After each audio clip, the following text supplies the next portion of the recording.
How's it going, everyone? Welcome back to Boylai Hobby Time.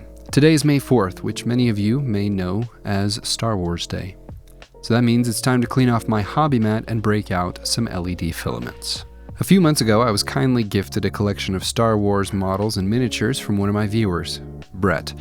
I've been anticipating using them for this build. His care package included more than what you see on screen, but I wanted to specifically use these X-Wing minis for the build today. One of those included was the Imperial Shuttle, a ship I really enjoyed the design of and always reminds me of the most pronounced gulp in Star Wars. Inform the commander that Lord Vader's shuttle has arrived. Longtime viewers of the channel might remember these three ships from my very first Star Wars dogfight diorama. It's almost been 5 years since I made that. Once I had all of the ships on their bases, it was time to figure out the layout of this diorama.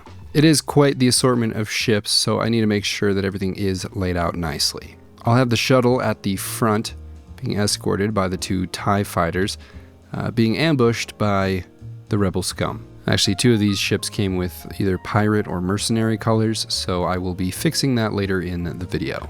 With everything roughly where it was supposed to be, it was time to start making some markings and drilling some holes.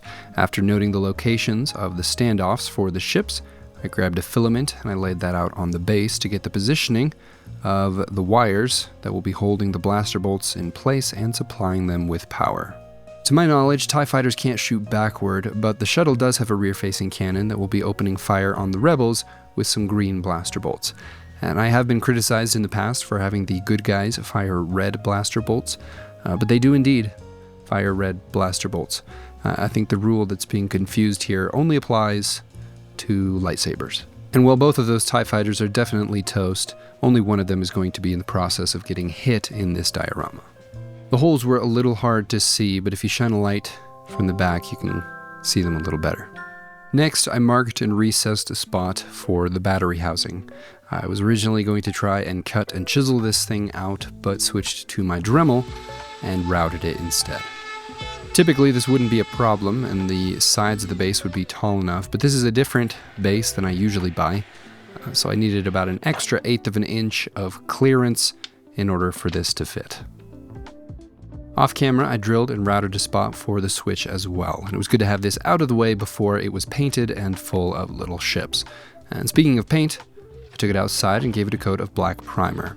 And while that dries, I'm going to repaint those two ships that came with the Rorschach paint scheme with something a little bit more classic Rebel. And the first step in that process was to give them a factory reset. After that, I applied the base colors for each of the ships using the airbrush. The U-Wing got a very light greenish gray, and for the X-Wing, I tried to copy the base color of the other one. And it might not be absolutely perfect, but I think it's close enough. And after that, I filled in all of the details using a brush. And I just upgraded to some Kolinsky sable brushes, and they are so nice and have such a fine tip, I have no idea why it took me so long to make the switch. And the process that I used to paint these ships was a little different than I normally would, but my goal here was to mimic what I saw on the other painted ships, which was pretty nice. And I'm happy with how they turned out. And I've said this before on the channel, but it's been a while, so I'll say it again, but I think the U-Wing is a great example of introducing something new that fits with the universe. It doesn't feel out of place. It feels like it's supposed to have been there the whole time, which isn't always the case. After the colors had gone on, the next step was to flood all the seams and recesses with an enamel pin wash. I wasn't particularly careful with this, but went a little crazy making sure all the details had been filled in. After the wash was dry, I dipped a piece of paper towel to some mineral spirits and wiped away everything on the flat and raised areas. The mineral spirits don't react with the acrylic paint, making this a safe method, but I still tried to be pretty gentle so as not to pull any of the paint off by accident. This step was very satisfying and did complete the look, and I don't know if anybody would have been able to tell the difference if they didn't know beforehand. By now, the base was dry, which meant it was time to make some stars using a white oil paint. The reason I used an oil paint was to imply speed and motion on the base. So after I dotted the whole thing thoroughly with stars, I used a brush to wipe them in the direction that the ships are moving to create a motion blur.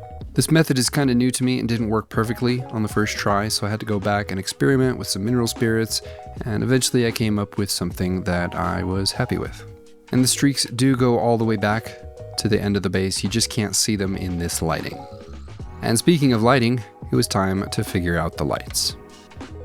I grabbed some thin metal rods from K&S Precision Metals and began measuring out the heights of the blaster bolts based on where they would be fired from. With the first diorama that I made like this, I was corrected in the comments because the firing sequence of the X-Wing was not correct. Once again, I forgot to think about that, so if you would like to leave those same comments below, you are more than welcome to. And I thank you in advance for doing that. On that same diorama, I used enameled copper wire, which I made into little U's, and connected to either the positive or negative end of 2 different filaments.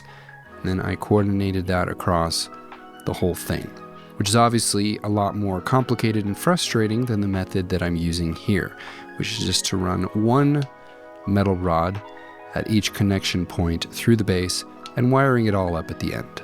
To stick the TIE Fighter to this filament, I used a piece of clear heat shrink which actually sticks to superglue, unlike the silicone that lines the filament itself. After all the LEDs had been soldered in place, it was time to start attaching the ships. I started by clipping off the old ports for the acrylic standoffs, then drilled new holes for some metal ones. And I know some of you may ask why I removed the acrylic standoffs. It's because I think they are just as obtrusive, if not more so, than the metal ones. For the last 2 ships, I actually switched methods of hole drilling, which worked very nicely. Conveniently, the holes that I drilled for the standoffs were just the right size for a nice, snug press fit. And these little steel rods are very hard and barely move even with the weight of the heaviest ships on them. With all the spacecrafts in place, it was time to wire up the bottom. And the first thing to do was to get it clamped in a safe position so that I didn't flip it over and snap any of my filaments. The filaments are super fragile, and I only had a few red ones to spare, so I couldn't risk damaging any of them. Once that was nice and secure, I put a bead of solder on each of the exposed leads connected to a filament. After that, I went through with a separate battery pack, making sure all of the lights were working and marking the positive and negative sides. And then it was just a matter of wiring all the pluses together and all of the negatives together in parallel and running them to the battery housing and to the switch. And I know it looks like series, but please trust me, it is parallel. I am not running 27 volts from 2 AA batteries. And speaking of batteries, I put them in the wrong way the first time. So when everything didn't work, I was a little confused. But luckily, I got that sorted and it was time to move on to the finishing touches. And making another appearance from 5 years ago, I used the same piece of steel wool to recreate sparks on the TIE Fighter. Once that had been glued in place, I cleaned up my workstation and I called it good. Before moving on to my final shots, please take a moment to appreciate the monthly art challenge submissions from my patrons. The theme of the month was pod racers. And I suppose I was also supposed to make a pod racer for this build, but I had been planning this space battle diorama for a while, and I figured that my patrons would forgive me.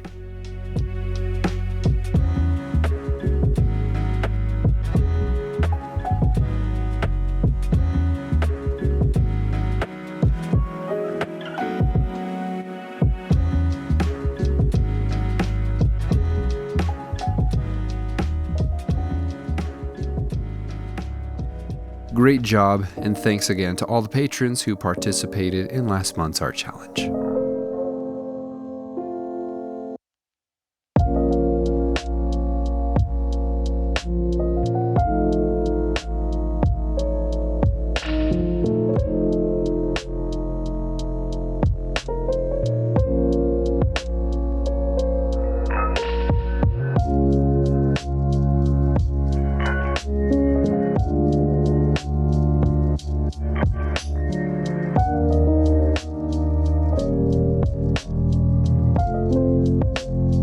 And that is it for this video. Thank you all so much for watching. Hope you enjoyed. Huge shout out as always to my patrons. You guys are the best. Happy Star Wars Day, everyone. I'll see you next time.